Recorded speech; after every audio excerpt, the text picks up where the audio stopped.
To welcome you again, especially if you're watching online. Thank you for doing this. It's been a weird season for us with the online church and the people who are here together and trying to make one church out of it. And I do appreciate the ones who are watching online. I appreciate the ones who are here and have made a decision to come here together. Because what we've been talking about over the last few weeks is this idea of momentum.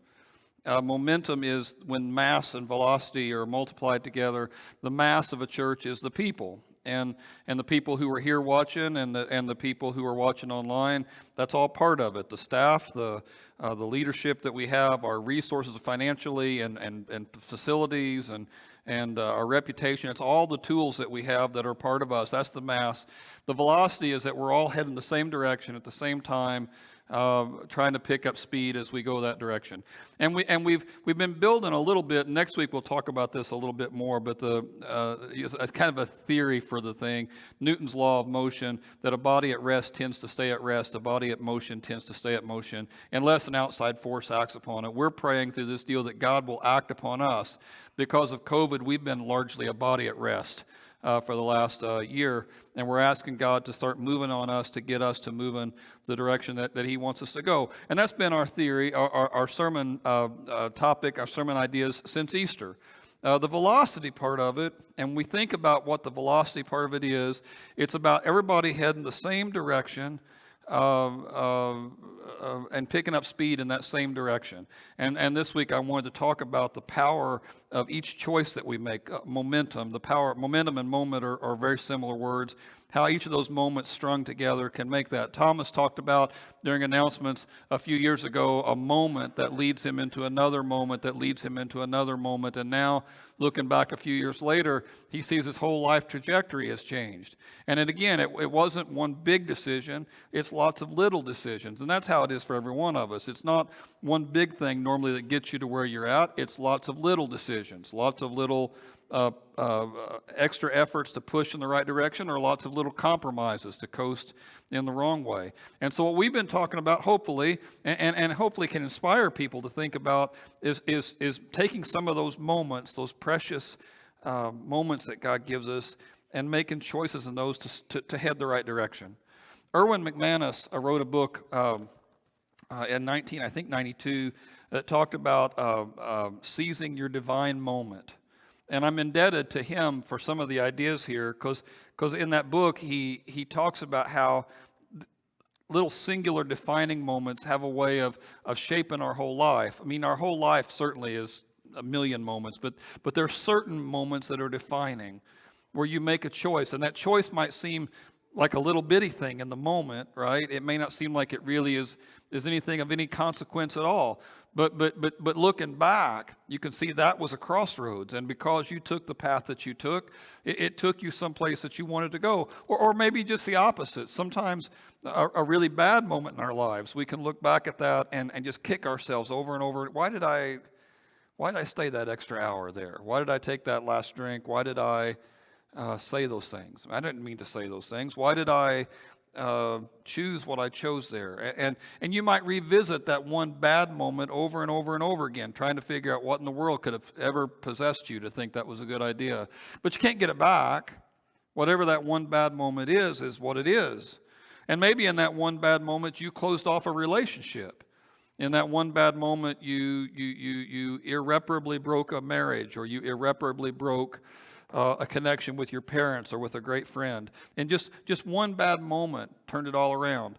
And what McManus was saying in his book is that sometimes we can let those moments, our worst moments, define who we become, define the rest of our lives. And people do that all the time. Some people in here may do that. I mean, it's easy to do that. It's not hard. But you don't have to do that. I mean, the cliche that today is the first day of the rest of your life is a cliche that people say all the time for a reason. It's true, right?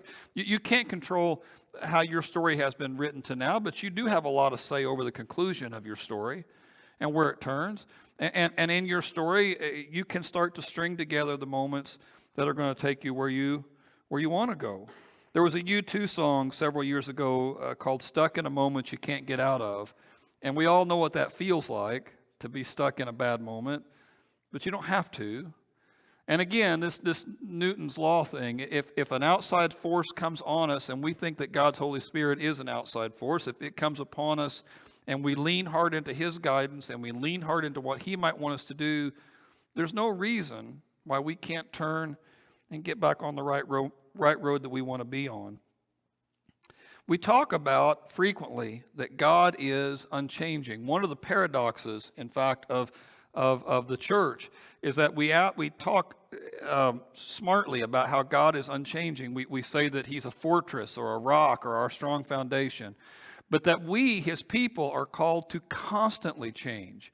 When you think about most of the great doctrines of the church, the repentance, which means to literally turn around, or regeneration, or conversion, or transformation, sanctification, all of those words have in them this notion that you're going to change.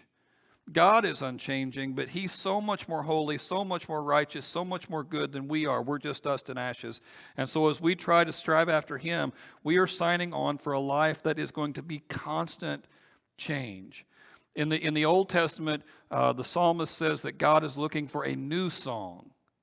He's looking for a new song to sing. In the New Testament, Jesus says he's like new wine, and it's fermenting and it's always expanding, and the old controls aren't going to hold it.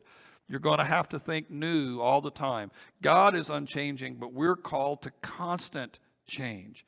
That's one of the big paradoxes. Another big paradox of the church is, even though we're called to big change, all of us, most of us aren't that surprised when somebody in the church never changes.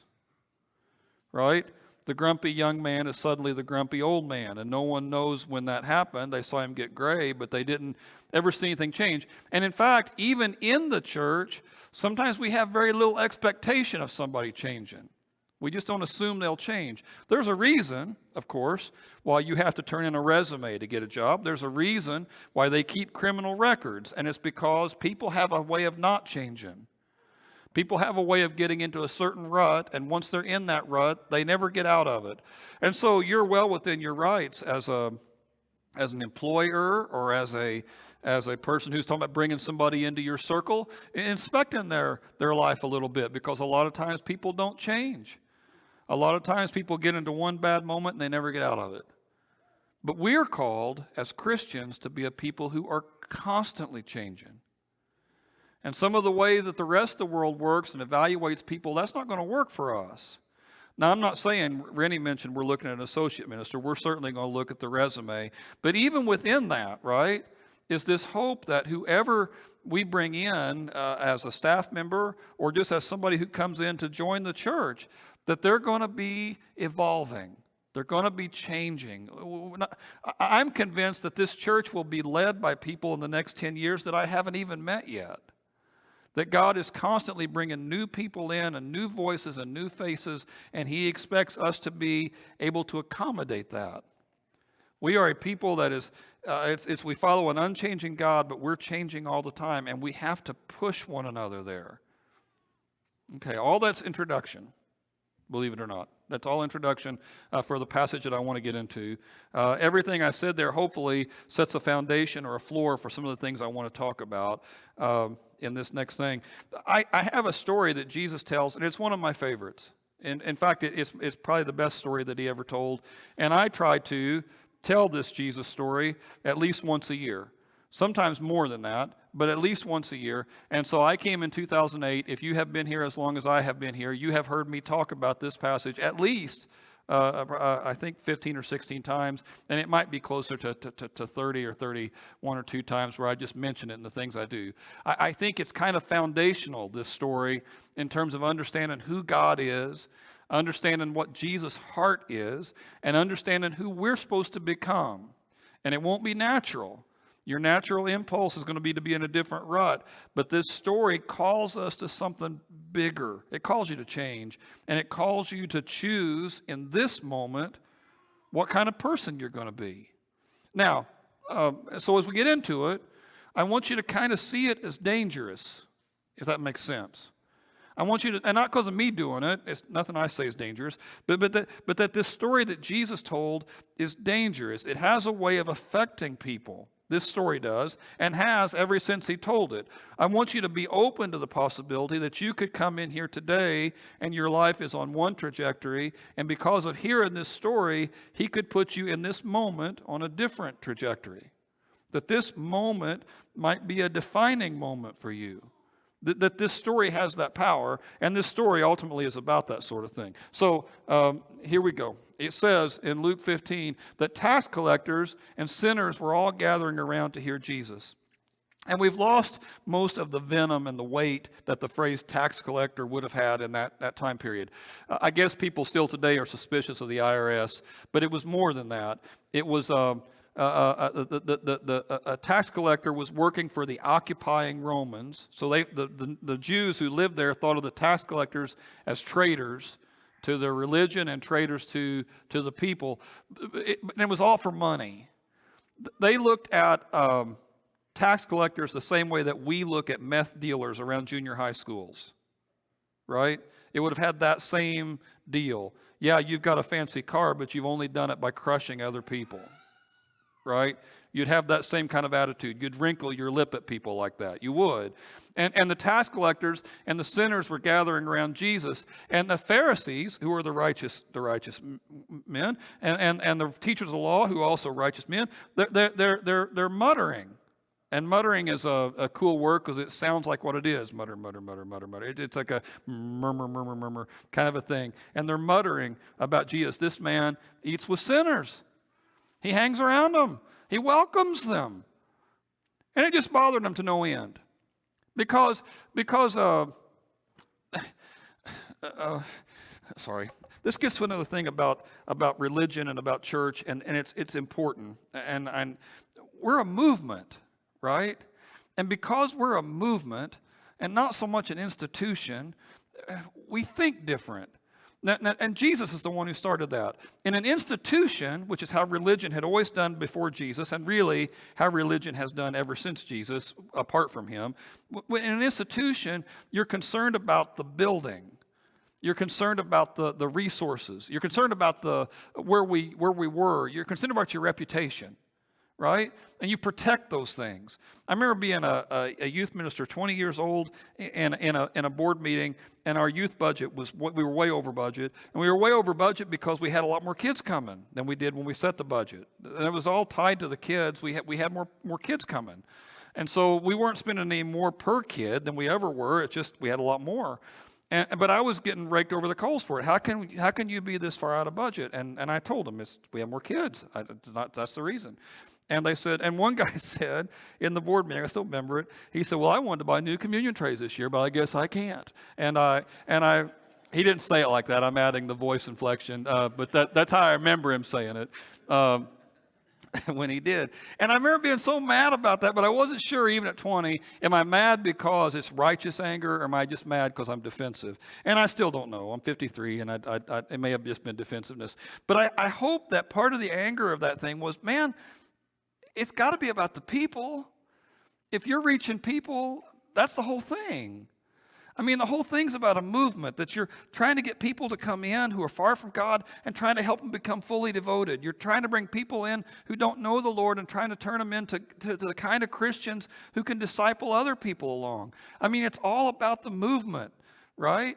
I've had lots of friends in ministry who got in big trouble because they had a big event and a carpet got damaged, or they got a big event and somebody broke a door or something because there were so many people there coming in and doing things. And man, that can't ever be our thinking, because we're not here to protect the building. We're not here to protect our reputation. If we go bankrupt in the next year, this church, it will hurt no one more than me. I'll be hurt more than that. My salary depends on it. I'll have to move. None of you will have to move if we go bankrupt. It'll hurt no one more than me. And yet I'm telling you, you've got to live on the edge. That's the whole deal. The reason why God has given us anything is to reach as many people as we can. And you can't live protecting the building. And you can't live protecting. I remember in California, we had a guy we showed up to church one morning, and there's a guy passed out in the shrubbery. He had thrown up on himself and passed out in the shrubbery. So we dug him out of the shrubbery. We got him a clean shirt because it had vomit on it. He still smelled real bad. And we told him he could stay and sit in church with us, and he said he would. And so I had a couple guys sit with him, not because we thought he was a danger, but because he couldn't walk straight. And as far as I know, it's the only drunk person we've ever had come into the church there. And maybe one of you guys is drunk this morning. I don't know. But maybe it happens more than I know. But as far as I know, it's the only time. And I'm sure that there are people sitting around this guy thinking, what are we doing? I mean, do we just let anybody in here? And we do. We just let anybody in here. I mean, that has to be the thing. And we get that way because that's how Jesus was. He just let anybody come in. Because it's all about movement. It's not about being an institution. And I could talk about that longer. But I'm not going to. He says, so Jesus starts telling a story. He says, suppose one of you has 100 sheep, and he starts going into this thing. I'm not going to quote the whole first thing he says here. I want to get to the main part of this. But he says, suppose one of you had 100 sheep, and one gets lost. What do? Well, you go look for it. And every farmer understands that. If you had 100 cows, if you had 100 sheep, 100 pigs, 100 chickens, well, maybe not chickens, but 100 on any of the other things, if one got loose, you'd go look for it. You'd leave the others locked up into a cage, and you'd go hunt for the one that was lost. You would. And then it says when that shepherd finds the one sheep that's lost, he'll call all his friends in. Come rejoice with me. I thought I'd lost this sheep, and here it is. Or he said, or suppose a woman had 10 coins and she's a widow and her husband died, and it was, of course, a hard world for women when Jesus was preaching. Women couldn't go get great jobs. And so this 10 coins may be the rest of her life. It's got to last, these 10 really expensive coins, and she loses one. And it says she tosses the house upside down trying to find it. She cleans in every corner, every nook and cranny of the house. And you know how aggravating that is when you lose something. It's all you can think about. And maybe you blame your husband or your wife. Hey, where's my keys? I don't know. I laid them right here. They're not here now. I mean, you can remember that conversation. And maybe some of you have had that conversation. Maybe you had a conversation like that this morning. Well, I'm not blind, am I? They're not here. Well, you must be blind. I didn't move them. And you're having that whole deal, right? Somebody else does that, right? It's not just the Huddleston house, right? Some of you guys have that very conversation. I'm not the only one. I know I'm not. But you find it then. And she finds this coin, and she's in both stories. In both stories, she says, in the same way, Jesus ends both those stories with this verse. In the same way, I tell you, there is rejoicing in the presence of the angels of God over one sinner who repents. So in the same way that if you find one sheep or find the one coin, it's cause for celebration. I'm telling you, in the very same way, God throws a party in heaven every time a sinner who was far from him comes back. And he's honing in on something, Jesus is. He's got 100 sheep, and nobody cares about an individual sheep, especially in a flock of 100. Nobody cares about sheep number 78. Nobody cares about that one, right? It's 100 sheep and then 10 coins. If you only had 10 coins that had to get you through the rest of your retirement, you'd be really concerned about those 10 coins and how many you had and how much you had spent. And it's 100 to 10, and now he talks about one son. And this is the story he tells that's so powerful. And I just pray you listen to it like you're hearing it for the first time. Try to dig a little, because you're going to know pretty quickly. Even people who are pretty new to church have probably heard this in some form or fashion. I want you to try to hear it with fresh ears as best as you can. It says, Jesus said there was a man who had 2 sons. And the younger son said to his father, Father, give me my share of the estate. And so the father did. We can blow past that, but I want you to catch how big a deal that would be. If you're a person here who has adult children, if you're a person who has kids who are adults already, and one of those kids came to you and said, I can't wait for you to die. I'd like to have my part now. Or if you're a kid who has parents who are a little older, to go to them and make that request. I can't wait for you to die. I'd like to have my part now. The thing is, no matter what they say, wouldn't that in almost every family permanently change the relationship? I mean, you're never getting that moment back once you toss something like that out there. It's never going to be the same. It's just a few words you're saying, but you're never getting that back. It's never going to be like it was. If you said that to your mom or dad, if you had adult kids and they said that to you. You would always be different. And in every case that I can imagine, the parent in that situation says, no way. Or maybe something a little harder than that, and chases the kid out. Get out of here. You're not getting my money. That's nuts. Wait for me to die. You go do something else. I mean, you wouldn't. But this father does. And again, what this story is about is not how to raise kids. Jesus is not telling this story like how you should raise your children. That's not what the story is about. It's a story about God.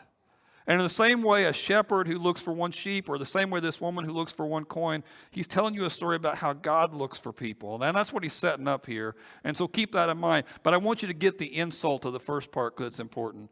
He says the younger son, not long after he got his share, and that would have taken some time, right? Taken some time. If it was a farmer and he's got 1,000 acres and 1,000 cows and 1,000 sheep and 1,000 whatever, he's got to sell some things to get this in. I mean, he's got to build new fences. He's got to set the one guy's stuff apart from his stuff. It's expensive to do what is being done here. And after he gets it all done, pretty quick, not long after that, the younger son takes all of the stuff that he has and he sets off for a distant country and he squanders it in wild living. Doesn't say exactly what he does, but you can imagine it's just party after party. And he's spending big chunks of money. So he has lots of friends. And after he had spent everything, there was a severe famine in the whole country, and he began to be in need. And so he went and hired himself out to a citizen of that country who sent him to his fields to feed pigs. And that's kind of a clue, the pigs part, that he's not in Jewish area anymore. He's not in Jewish, so he's not only left his father, but he's left his faith. He's not only left his father, but he no longer is a follower of God. He no longer thinks about any of that stuff. And one moment has led to another moment, has led to another moment, has led to another moment. And the whole trajectory of his life is not anywhere where he thought it would be when he was just a kid. And he longed, as he's feeding these animals, to fill his own stomach with the pods, the leftovers, basically, that the pigs were eating, but no one would give him anything. And he came to his senses, and I highlighted that, because this is kind of where the whole story turns. When he came to his senses, he said, how many of my father's hired hands have food to spare, and I'm starving to death? Now, what you want to catch here in this thing is not that this guy says, I love my dad. That's not his motive at all. Or, boy, was I stupid. There's some of that in there, I'm sure, in what he's saying here. But it's just, I got to eat. And I'm here feeding pigs, and I can't even get enough food to be full to feed pigs. And he came to his senses. I mean, there's this moment where he's in the middle of if you find a really, really old picture of this church, it shows the bigger part of our church. Right across the road until, I guess, the 60s, there was a pig farm right there. And we didn't have air conditioning, I don't think, till the 80s. So this story would have had more punch then. So I'm trying to say, if on a hot day, if I was telling you, it would have. And so this is the guy, right? Hair's all stringy, and he's dirty, and he smells, and he comes to his senses. You know, my life doesn't have to keep going down this trajectory.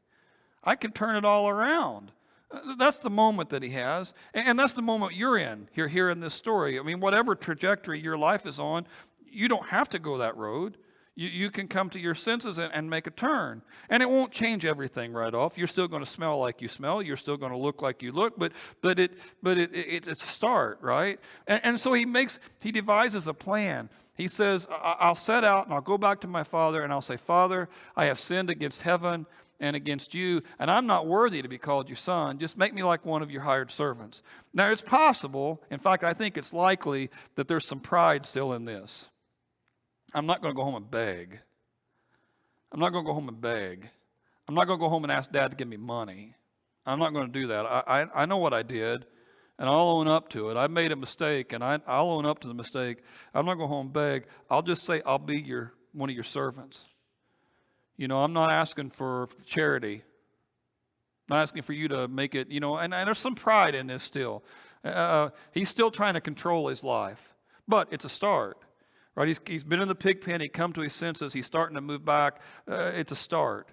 And so I'm going to go there, and I'm going to present myself to my dad. And here's my plan, and this is what I'll do.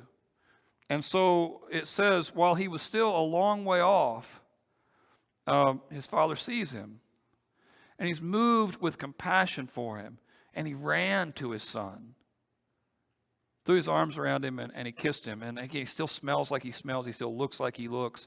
And the father's moved with compassion. It just means his inside, his guts, he feels something. In our day, it's not normal for men to run. Usually the men tell the kids to go run and do different things. You know, the men don't run. But especially in Jesus' day, there were no joggers amongst the older men. Men didn't run just to run, and was seen as a childish thing to do. But this dad just ignores all that. He runs. He runs to his kid. He's so overwhelmed with compassion that he can't think about waiting for the son to come. And you can imagine if this was somebody that you knew going through this, right? Like you had a neighbor and the son, maybe he doesn't ask for a share of the estate, but just steals a bunch of money from the mom and dad. And you've known this old couple across the street for years, and they're great friends, and you can't believe that the son did what he did, and he stole this money, and then one day just shows up. And he's all straggly looking and skinny, and you can tell he's been using drugs, and he's just a mess. And you see all this. The dad just run to him and hug him and cry. There's going to be a part of you saying, "What are you doing?" Because like sheep, when if a sheep runs off, he didn't do it on purpose. They're dumb. I mean, that's really compared to all the other animals. They're dumb, and they're dumb. And he didn't do it on purpose. He's a sheep, and the coin didn't do it on purpose. It's a coin. But this son, he did it on purpose. He chose to do what he did. And if you were a neighbor watching this, you'd be saying, "Are you sure you want to let him back in?" Because a lot of times, people who do it once will just do it again. You know, fool me once, and this kid's already fooled you once. Are you sure you want to bring him back in and let him do that to you again? But the father, he's not even thinking about that stuff. And the son tries to do his speech. He says, "Father, I've sinned against heaven and against earth. I'm no longer worthy to be called your son." But the father cuts him off. Doesn't even get to the part about making me like one of your hired servants. The father interrupts him and says, "Quick, bring the best robe. Get this pig robe off of him and put a ring on his finger," which in that day was like the family credit card. If I had the ring, I could press the seal of the ring into something, and I could spend on Dad's account. It was like I had Dad's name behind me again. And put sandals on his feet, because only slaves went barefoot. You're not going to be one of my hired servants. You're going to be my son. He says, "Bring the fattened calf and kill it, and let's have a feast and celebrate. For this son of mine was dead, and now he's alive again. He was lost, and now he's found." And they began to celebrate. And in that way, this story goes with the other stories. The shepherd finds the lost sheep and has a party. The woman finds the lost coin and has a party. Man finds the lost son and has a party. And even though a son is a lot different than a sheep or a coin, even though the son does it on purpose, even though the son was intentional in the choices that he made, the father's love overwhelms all that. I'm just so glad to have him back. And again, this is not a story about raising kids. It's important to know that this is not a how to be a good parent story, though I think there are some parenting things you could pick up here. But that's not, strictly speaking, what the story is about. It's about how God is and what God's like. You know, for you as a parent, there may be a time when you have to tell a kid, "You can't stay here anymore. You're taking so much advantage, you can't stay." And even in this story, the father doesn't make the kid stay. If he wants to leave, he can leave. He doesn't make him stay. But there's something so powerful about God's heart for us that whenever any one of us comes back, it's all forgiven. It's just it's an amazing thing if you think about it. Because like I said, there's a reason we take resumes for jobs. There's a reason we keep criminal records. We know how people are. And God, certainly, who is smarter than us, knows how people are. He takes him back. But the story's not over. The older son, meanwhile, he was out in the field. And when he came near the house, he heard the music and the dancing. And so he called one of the servants, asked what was going on. "Well, your brother's come," he replied, "and your father's killed the fattened calf because he's glad to have him back, all safe and sound." And so the older brother became very angry about this thing and refused to go in. And so his father went out, pleaded with him. I want to say two things. First of all, for the older son, he gets a pretty bad rap, but he's saying exactly what you would say if you were in that same situation. Some of you have had the experience to have a brother or sister go off the rails, and mom and dad just kept putting up with it, and you finally got to the place to say, why don't you just, enough? Why are you even putting up with this any longer? And you're trying to give your mom and dad parenting advice. It's not affect every one of you, but I promise in this room, a room this size, there's some of you who have walked down that particular road. And even if you've not, you've known people who have. And you can imagine, if you thought about it for just a couple of seconds, you would say the very same things the older brother's saying. So that's the first thing I want to point out. But the second thing I want to point out, and I think this is also important, is it says the father pleaded with him. I'm a father. I had a father. Dads don't often plead. Dads are more likely to say, it's my house, my rules. If you don't like it, there's the door. Dads don't plead. One of the cool parts about the story is that the father runs to the prodigal son and embraces him, but the father goes out and pleads with the older son. The story is not really about the prodigal son, it's about the father. He just doesn't quit on us. And whether you're somebody who in the moment got harder and harder and harder to God because you dove deep into sin, or whether you're a person who has gotten harder and harder and harder to God because you started thinking that you have it all figured out and that you're so much better than everybody else, or better than at least some people. Remember, the whole story started because Jesus is hanging out with the worst sorts of people, and it offends the religious. Some people get to a place where they think that they're not really in the same hole as everybody else. And so he answers the father. He says, look, all these years I've been slaving for you, and I never disobeyed your orders. You never even gave me a goat to go out and celebrate with my friends. But when this son of yours, who squandered your property with prostitutes, comes home, you killed a fattened calf for him. And there's a couple things here. It's not my brother. Not when this brother of mine comes home, when this son of yours. So he's moved on. And he's mad that dad won't move on. He's moved on. I have no interest in being tied to him any longer, and you shouldn't have any interest in it either. That's the first thing. The second thing, he's assuming that the guy has squandered it all with prostitutes. It never says that early, but he's just assuming the very worst about his brother. I mean, he's not only mad at his brother, but he's completely bitter about it. And I guess there's a third thing here too. He's saying something about what he thinks about his dad. I mean, the younger son runs away from dad because he thinks that dad's too strict. But the older son thinks that dad's cheap. I mean, I've been here for years. You never gave me anything. And so the father answers that part first.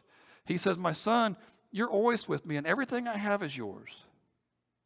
It was always yours. It's all yours. Paul picks up on this later on in one of his letters. It's all yours. I mean, this whole world, everything was designed. I mean, God gave it all to you. It's all yours. And these moments, as many as you get, you can do whatever you want to with them. They're your moments. People will talk about that if I were to go to church, lightning would probably strike, but lightning hardly ever strikes.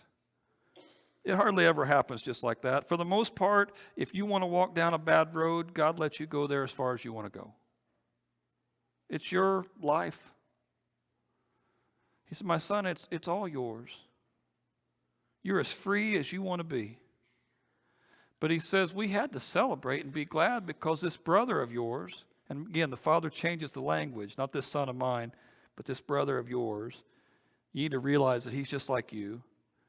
He has the same problems you have. He has the same pride you have. He has the same hunger you have. He has the same need that you have to be close to God. He says, this brother of yours, he was dead, now he's alive again. He was lost, now he's found.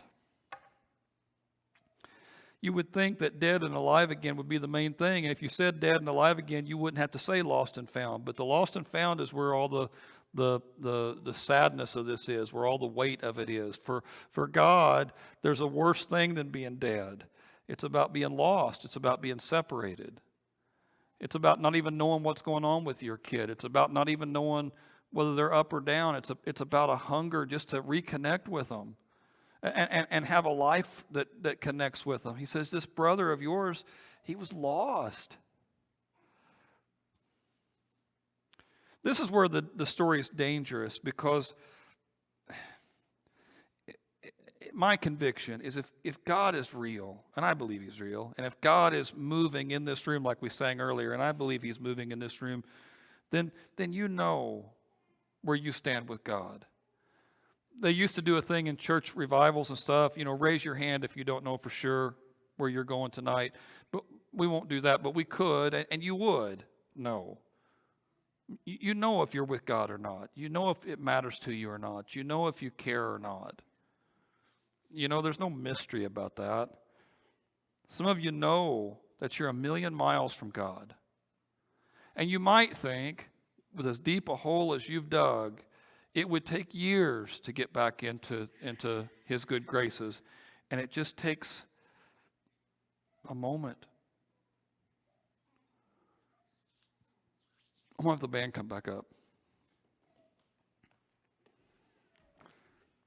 I want to challenge you as we finish up our service here to think about hiding yourself in Jesus.